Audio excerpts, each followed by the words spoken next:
It is the manager of the Texas Rangers, Chris Woodward. Good afternoon, sir. Good afternoon, fellas.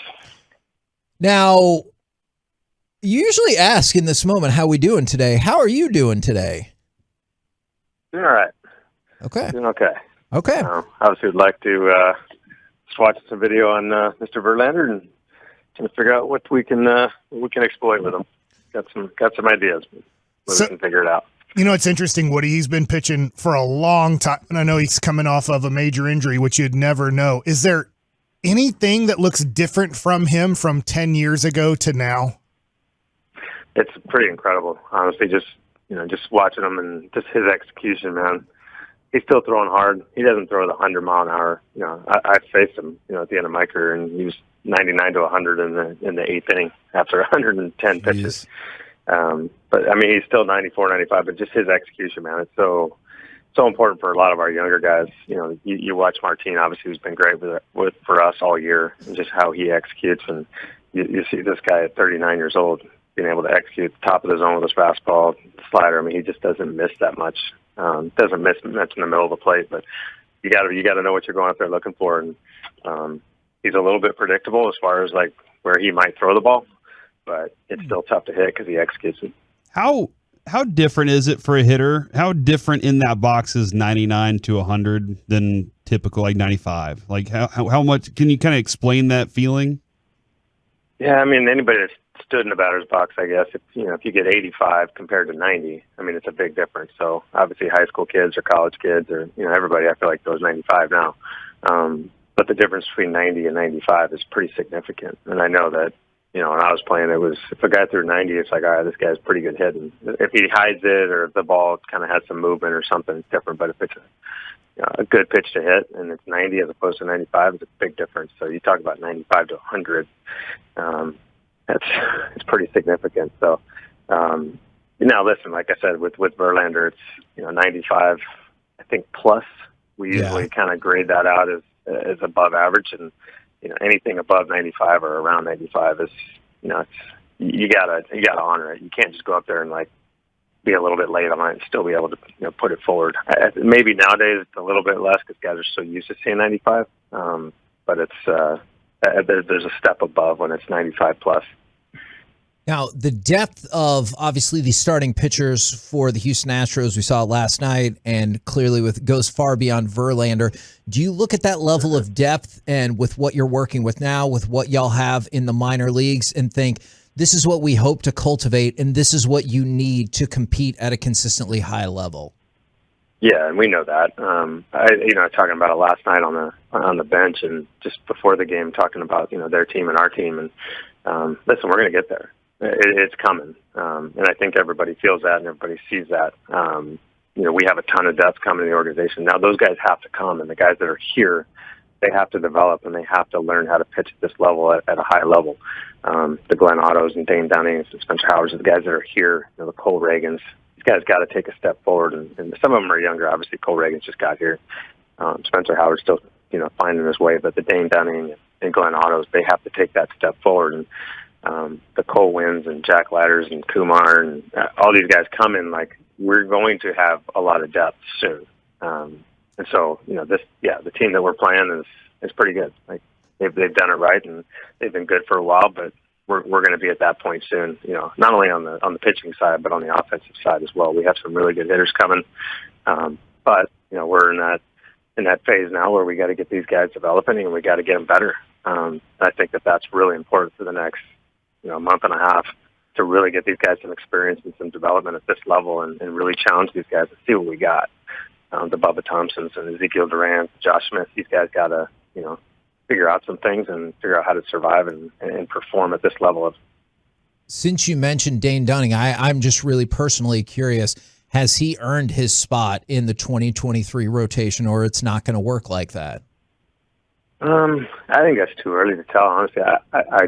I would like to think so. He's still got some starts left, and he's had his ups and downs this year. He's had some times where he's really solidified things for us, and there's been times where the velo dipped, and he had to make some adjustments to get back kind of where he needs to be. And I like where he's at right now, but this is a real challenge for him the rest of the year. Like, he's got to try to maintain that.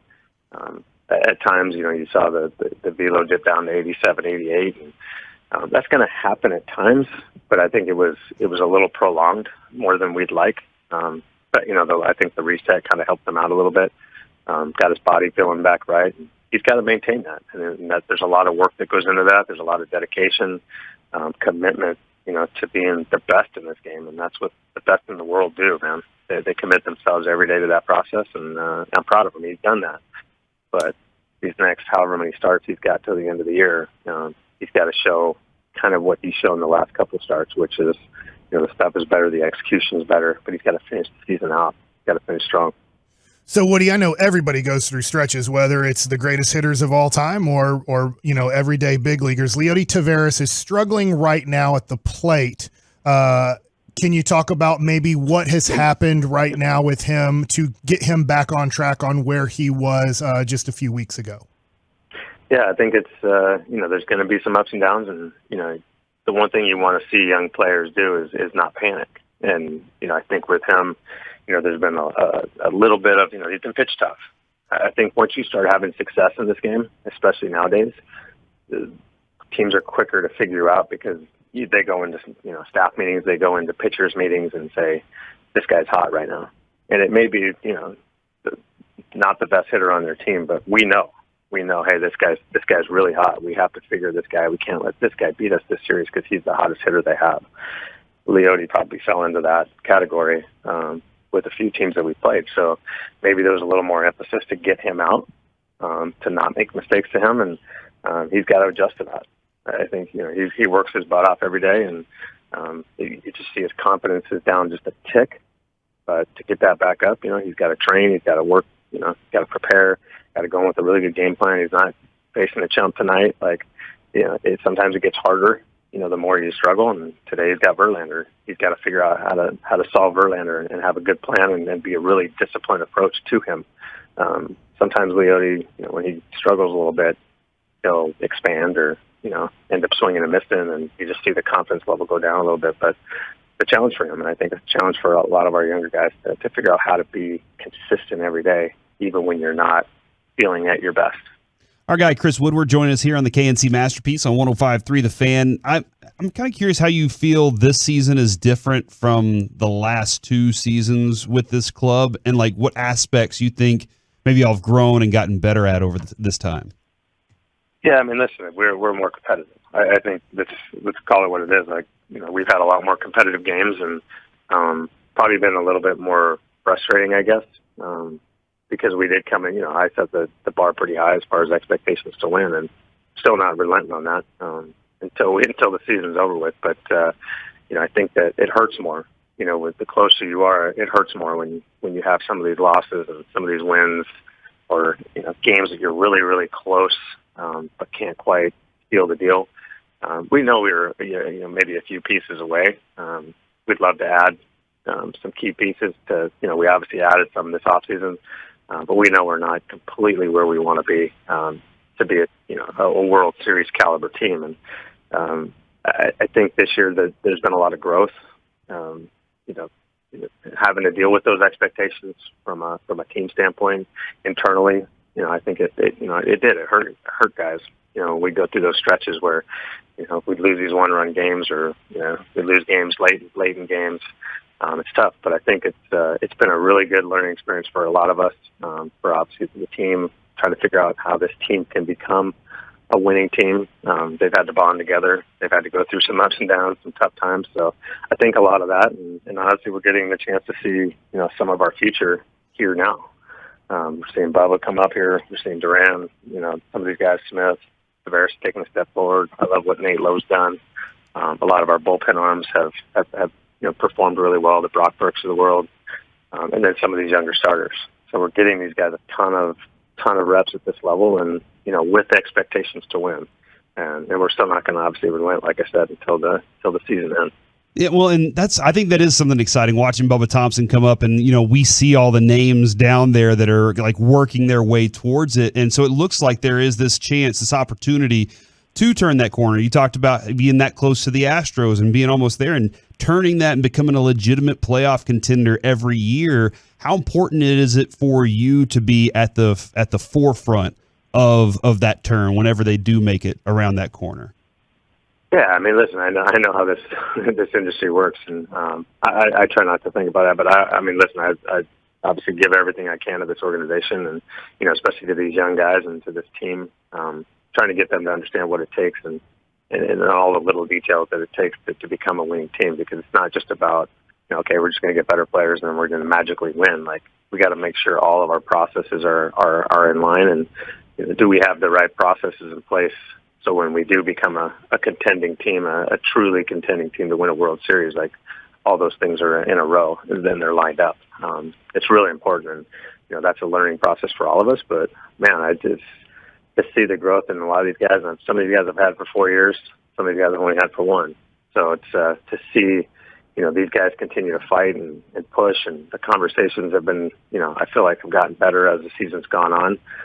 Would love to see this thing through because there's a ton of talent coming. Just getting them.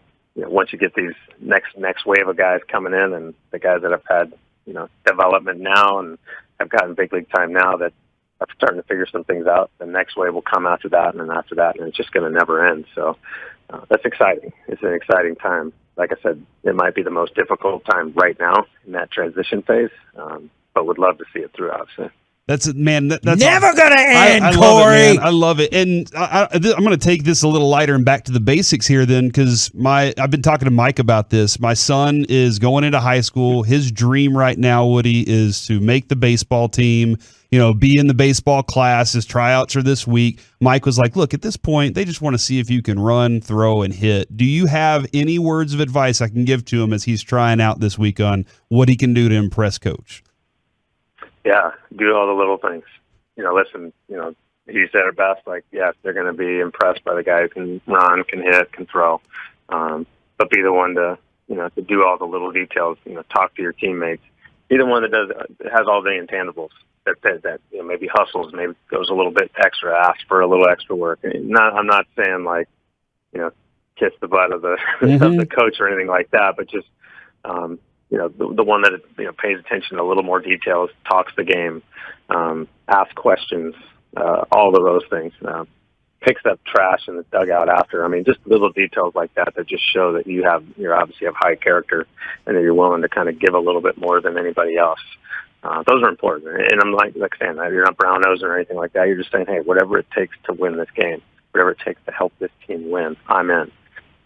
Those things matter. And then obviously on a high school team, like, those are the things. Those are the intangibles I look for. I look to see who's talking with their teammates, who's engaged, who's listening when you're talking through instruction, whose eyes are on you, who's not giving you like the look around, like, okay, I got this. I know this is simple stuff. Simple stuff is what wins games. And so when you get high school kids that like understand that and believe in that, that matters to obviously coaches. But when you say pick up the trash, you mean general trash, not all the sunflower seed shells, right? Because that's too much. That's too much. Yeah, I mean, maybe you can get out a broom and a rake or something and help out. But I mean, this is your land, man. This is where you perform your duties, man. You take care of it. Take some pride in it, Kevin. Take care of your field. Take pride in your field. I just realized my lack of pride is why I sit here and I'm not involved in athletics. But no, you're 100% right about that. We appreciate you jumping on with us, and we will catch up with you next week as well. All right. Thanks, guys. Appreciate it. Thanks, Woody.